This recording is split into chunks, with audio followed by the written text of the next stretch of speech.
Ito ay kamatis. Buto ng kamatis. So magtatanim tayo ngayon ng 20 seeds. Para mas marami. Yan. Dahil mahal na ang bilihin ngayon, kaya kailangan masipag tayong magtanim.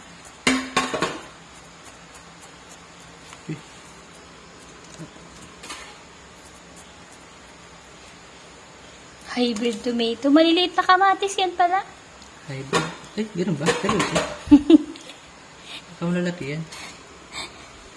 Kaya ko lang mabili ako ng ano. Cherry tomato sa ata ito, Beshi. Ay, kamatis nga. Ay, sarap yung maliliit. Isang ang gaso mo yan. Sarap ng cherry tomatoes. Paano malalaman na dyan yan? Dahil pala pinantay ko yung lupa. Tagal pa yan. Compare sa ibang seeds. Tulad ng unlike sa pechay, sa lettuce. Ito pala guys ay matagal yung waiting period niya bago niya ma-transplant. Uy, napuntahan mo na yun. Dito ka naman. Abutin kayo ng at least mga 1 buwan. Meron na to meron na to. Kaya sabaybayan niyo ang ating journey sa pagtatanim ng kamatis. Yan. Sabay-sabay tayong matuto.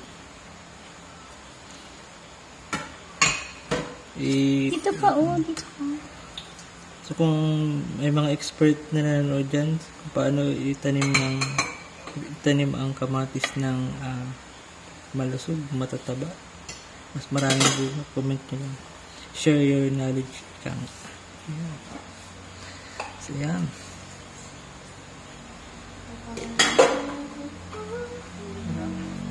Nilulubog Ito talaga. ay DIY lang natin. Hindi tayo expert sa pagtatanim, pero dahil magandang libangan to.